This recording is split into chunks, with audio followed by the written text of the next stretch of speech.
लोकसभा चुनाव के 5वें चरण में 12 राज्यों की 121 सीटों पर आज मतदान होगा और किसी एक चरण में यह सबसे अधिक सीटों पर मतदान है। 5वें चरण में नंदन नीलकणी, मेनका गांधी, पूर्व प्रधानमंत्री एच डी देवेगौड़ा, केंद्रीय मंत्री वीरप्पा मोइली और लालू प्रसाद यादव की बेटी मीसा भारती सहित 1769 उम्मीदवारों की किस्मत ईवीएम में बंद हो जाएगी।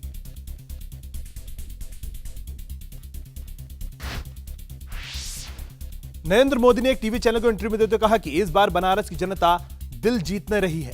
कोई एक सीट छोड़ने के सवाल पर मोदी ने कहा कि उनका मानना है कि जीत एक प्रकार का ऋण होगा और आजीवन नहीं चुकाया जा सकता और इस कोई एक सीट छोड़ने का निर्णय भी जनता पर निर्भर रहेगा।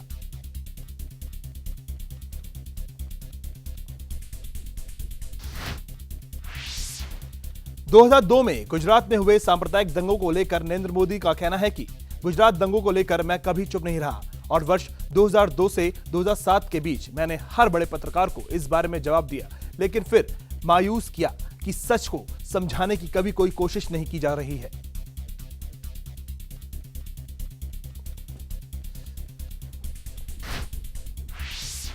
चुनाव आचार संहिता का उल्लंघन करने का आरोप लगते हुए कांग्रेस ने चुनाव आयोग को आरएलएस और रामदेव की शिकायत की। कांग्रेस के अनुसार ये भाजपा के प्रचार कर रहे हैं। साथ ही कांग्रेस ने देश भर में धर्म का इस्तेमाल कर रहे वोट मांगने पर लगाम लगाने का निर्देश देने की चुनाव आयोग को मांग की है।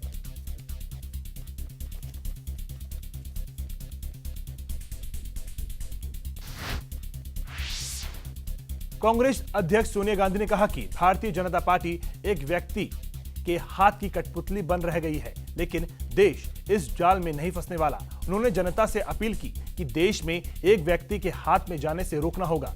साथ ही उन्होंने कहा कि कांग्रेस का मानना है कि सबको समान अवसर उपलब्ध हो, यही भारत का सपना है।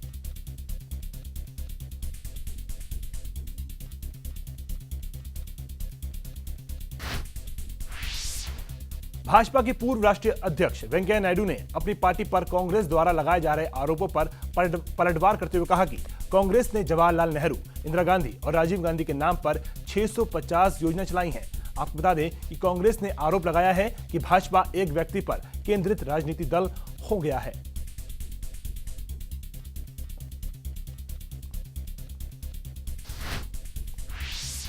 कांग्रेस उपाध्यक्ष राहुल गांधी ने कहा कि लोकसभा का यह चुनाव विचारधारा की लड़ाई है। उन्होंने गुजरात के विकास मॉडल को टॉफी मॉडल और गुब्बारा मॉडल कहकर जहां भारतीय जनता पार्टी पर निशाना साधा, वहीं नरेंद्र मोदी को हिंदुस्तान को उल्लू नहीं बनाने की नसीहत दी।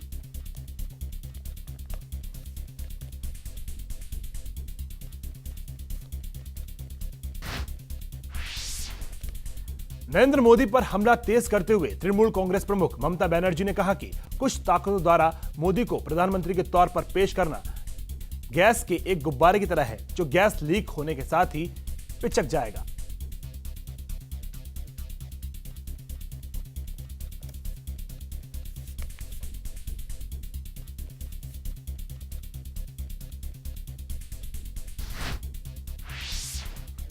केंद्रीय मंत्री कपिल सिब्बल ने दावा किया कि भाजपा के अंदर के लोग भी कह रहे हैं कि पार्टी के चुनाव प्रचार पर लगभग 5,000 करोड़ रुपए तक का खर्च आ सकता है। उन्होंने कहा कि 5 मार्च को आदर्श आचार संहिता लागू होने से पहले ही मोदी की रैलियों पर सैकड़ों करोड़ रुपए खर्च किए गए हैं। उन्होंने ये भी कहा कि इसमें अकेले उत्तर प्रदेश की रैलियों पर 300 करोड़ रुपए खर्च हुए हैं। ये खर्च भी कुल रकम में शामिल है।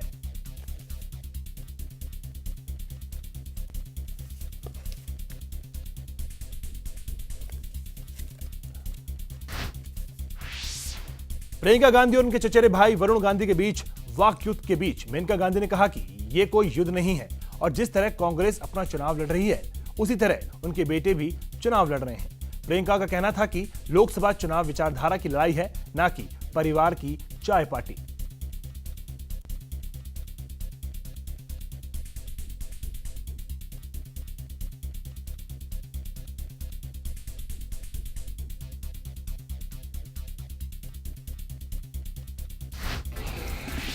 खबरों की दुनिया में आइए, हमारे साथ कहीं भी और कभी भी जुड़िए। हम मिलेंगे फेसबुक पर, हम दिखेंगे यूट्यूब पर, हमें फॉलो कीजिए ट्विटर पर। खबरों के साथ बने रहिए रात दिन।